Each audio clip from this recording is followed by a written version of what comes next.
udah ditolongin begini, nggak jujur. Pokoknya kalau menilai orang tuh easy deh. Lu kasih duit deh yang banyak, ketahuan tuh dia sifat aslinya kayak gimana gitu kan. Kesel nggak lu kalau kayak gitu? Gue jujur kalau jadi Novi gue kesel banget. Jangan ada ucapan ya, harusnya donasi itu udah dikasih, udah ikhlas dong, terserah, jangan tanya-tanya lagi uangnya. Sumpah yang ngomong begini, ini mentalnya 11-12 sama keluarganya Mas Agus. Itu duit donasi, duit belas kasihan ya, dicatat bukan hasil keringat si Agus kerja. Hola netizen yang tercinta. Kelakuan Elmi Nurmalai Sri Agus Salim yang merupakan korban disiram air keras oleh karyawannya bikin geram. Baru-baru ini kelakuan Elmi Nurmala menjadi sorotan setelah diketahui donasi untuk Agus yang nyaris buta akibat disiram air keras disebut ditilep. Elmi Nurmala, istri Agus, disebut membagi-bagikan uang donasi sebesar 1,5 miliar rupiah tersebut kepada keluarganya. Sementara untuk biaya pengobatan Agus hanya dipakai sebesar 900.000 rupiah. Hal ini membuat Pratiwi Novianti mengungkap kekecewaannya dengan perlakuan istri Agus, Elmi Nurmala. Semua usahanya selama ini tidak mendapat respon yang baik dari Elmi, istri Agus. Bahkan kini ada dugaan uang donasi yang mencapai 1,5 miliar rupiah tersebut disalahgunakan. Novi juga menyinggung gelagat istri Agus saat pertama kali mendatangi kediaman Agus yang justru disambut dengan sikap jutek. Sejak awal donasi langsung masuk ke rekening pribadi Agus, bukan rekening yayasan. Novi tidak serta-merta lepas tanggung jawab atas aliran donasi tersebut. Namun saat ditanya terkait mutasi, Elmi terkesan menutup-nutupi. Padahal tanggal 2 Oktober 2024 uang donasi ditransfer ke rekening pribadi Elmi. Berdasarkan mutasi, jumlah donasi ke rekening pribadi Agus sebagian ditransfer ke rekening istrinya. Sebagian donasi yang terkumpul dipakai untuk membayar utang keluarga. Saat ini Novi masih melakukan penyelidikan terkait penyalahgunaan donasi. Jika nanti keluarga tidak bisa bekerja sama, Novi bersikeras akan mengambil jalur hukum. Kekecewaan Novi bertambah ketika mengetahui selama ini Agus masih berobat menggunakan BPJS. Ia tidak menggunakan uang donasi yang telah terkumpul karena alasan ditolak oleh pihak rumah sakit. Selain itu, Agus juga mengaku bahwa pihak keluarganya juga pernah meminta eksekutif. Agus mengatakan bahwa layanan BPJS dan umum sama saja. Nah, gimana nih menurut netizen yang terhormat? Silahkan berkomentar ya. Ada abang-abang disiram air keras terus dikasih donasi. Menurut kalian lah, uang donasi itu harusnya dipakai untuk pengobatan atau dipakai sama keluarganya untuk bayar hutang? Kalau kalian jawab yang nomor 2, berarti longor juga kalian. Ya kan, uang itu didonasikan ke mereka, suka-suka orang itulah uangnya diapain. Pemikiran orang longor, gak berotak, gak bisa lagi kau berpikir. Itu didonasikan biar abang itu bisa pergi operasi. Jangan kau ambil uang itu buat bayar hutang. Yang paling parahnya kau tahu apa? Udah ada uangnya banyak, kau tahu 1,5 M kalau nggak salah. Dia kontrol pakai BPJS. Jadi uang itu untuk apa didonasikan lagi? Sekali lagi, mungkin kau kurang mengerti. Uang itu didonasikan untuk abang itu biar abang itu bisa pergi operasi. Kau yang sehat-sehat itu jangan kau pakai uang itu. Inilah kenapa orang ngasih donasi itu malas dalam bentuk uang. Disalahgunakan sama ini oknum-oknum nggak jelas inilah. Makanya kita kan udah dilarang tuh untuk ngasih uang ke pengemis. Kita kan udah dilarang guys ngasih uang ke pengemis. Pengemis itu selalu menjual kesedihan. Pengemis itu selalu menjual yang namanya penderitaan.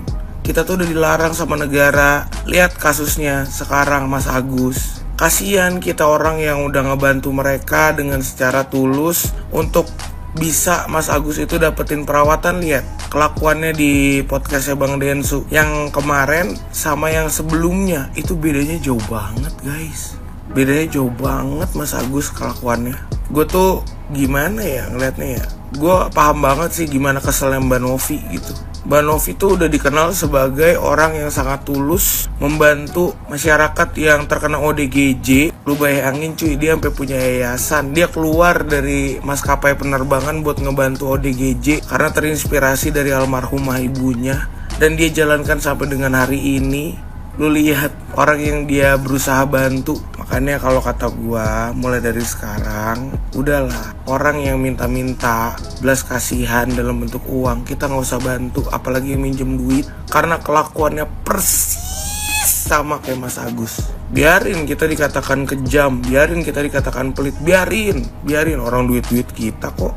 Karena kita tahu nih efeknya ke depan seperti apa gitu. Karena kita tahu nih, bisa-bisa nanti duit gue dipakai ina itu. Yang udah-udah mah begitu. Jadi kalau kata gue mulai dari sekarang, kalau misalnya mau bantu orang, mendingan gak usah pakai uang. Bantu orang pakai beras aja udah sekarang. Guys, kumpul sini kita membahas Mas Agus yang sekarang lagi huru-hara tuh terkait donasi yang disalahgunakan gitu. Sini guys, kita kumpul, ini POV gue ya sebagai penonton yang menilai dari out of the box-nya mereka. Jadi kalau kalian belum tahu cerita jelasnya, bisa nonton di podcastnya Bang Densu ya, yang ini nih.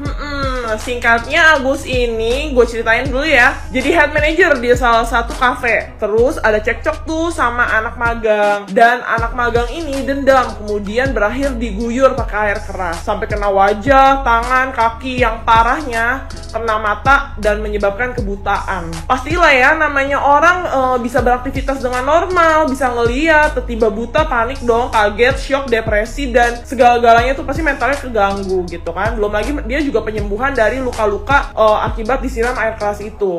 Nah, Teh Novianti Pratiwi ini nih yang kita kenal sering banget nolong-nolong orang yang membutuhkan, dia turut campur tangan nih dalam membantu Mas Agus supaya dia bisa dikasih ruang di media untuk speak up dengan menghubungi beberapa rekan artisnya. Salah satunya itu Denny Sumargo yang akhirnya memberikan panggung di podcastnya untuk mengundang Agus ini. Singkat cerita, Densu dan Pratiwi ini membuka donasi untuk pengobatannya Agus, karena kalau pakai BPJS itu kan lama ya prosesnya dan terbatas pastinya. Dibukalah donasi ini supaya bisa operasi cepat dan pakai dokter yang terbaik. Open donasi itu ditransfer langsung ke rekeningnya Agus atas dasar kepercayaan dari Densu dan Teh Novi gitu. Ternyata mulai nih ada ketidakterbukaan terkait beberapa jumlah donasi yang udah didapat sama mereka. Pertama waktu ditanya itu, jadi kemarin kalau gue nonton di podcastnya, waktu ditanya itu pertama dibilang baru dapat 500 juta katanya gitu kan di tanggal 1 atau 2 Oktober. Akhirnya tiba-tiba Teh Novi bilang kan, ya udah aku mau minta mutasinya deh. Ternyata setelah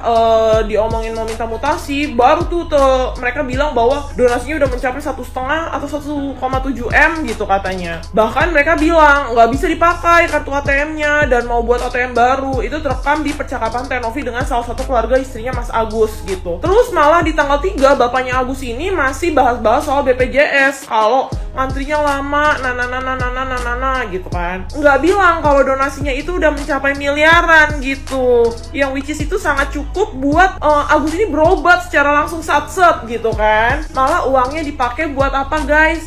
Buat bayar utang keluarga-keluarga istrinya. Ditransfer 100 juta ke si ini, ditransfer 50 juta ke si itu, 50 juta lagi gitu.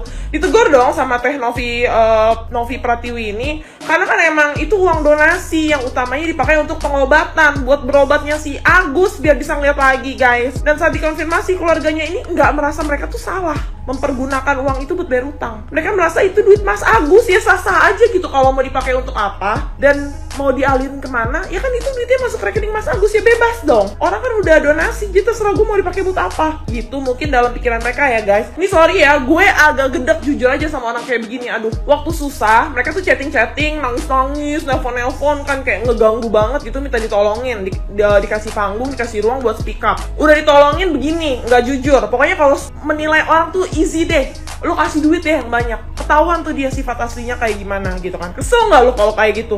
Gue jujur kalau di Teh Novi gue kesel banget. Jangan ada ucapan ya, harusnya donasi itu udah dikasih, udah ikhlas dong, terserah, jangan tanya-tanya lagi uangnya. Sumpah yang ngomong begini, ini mentalnya 11-12 sama keluarganya Mas Agus. Itu duit donasi, duit belas kasihan ya, dicatat bukan hasil keringat si Agus kerja dari pagi sampai malam. Jadi utamanya jelas dong dipakai tujuannya buat apa? Buat berobat, bukan buat bayar utang. Apalagi utang keluarganya yang datang kalau pas tahu kita punya duit doang nih gitu kan. Kalau pas kita susah boro-boro dia datang, ngelirik aja enggak. Dan Novi sama Densu jelas keki dong, kok jadi kayak gini gitu. Udah gue tolongin loh, nggak jujur lagi, bohong-bohong, tipu-tipu gue. Malah gue denger istrinya si Agus ini, si Elmi, kagak ada basa-basinya say thank you gitu kan. Makasih ya Teh Novi udah dibantu selama ini, kita udah dikasih ruang buat speak up. Saya sangat menghargai kebaikan Teh Novi gitu kan. Kalau nggak ada Teh Novi, kita nih mungkin nggak bisa lah ada di titik ini gitu kan. Ya gue yakin sih Teh Novi juga nggak butuh gitu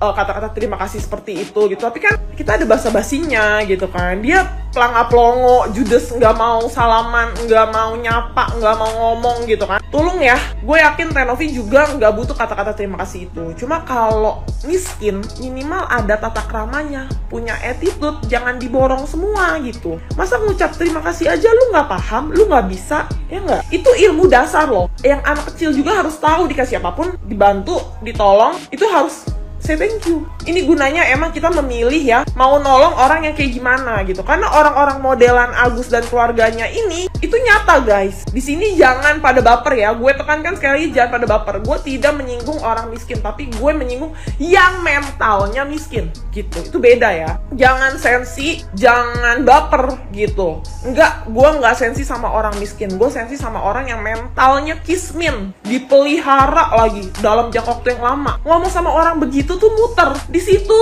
aja, dia nggak nyampe kita ngomong di mana, dan nyari-nyari excuse terus. Kalau lo lihat videonya tuh ya di Denny Sumargo, padahal udah ketahuan bohong. Cukup deh jual-jual kesedihannya, nangis-nangis, tolong Agus, nah, cukup. Gua pantau songong-songong banget itu mukanya di podcastnya si Densu yang terbaru gitu, bawa-bawa Allah segala lagi guys. Allah juga males kalau kayak gini kan.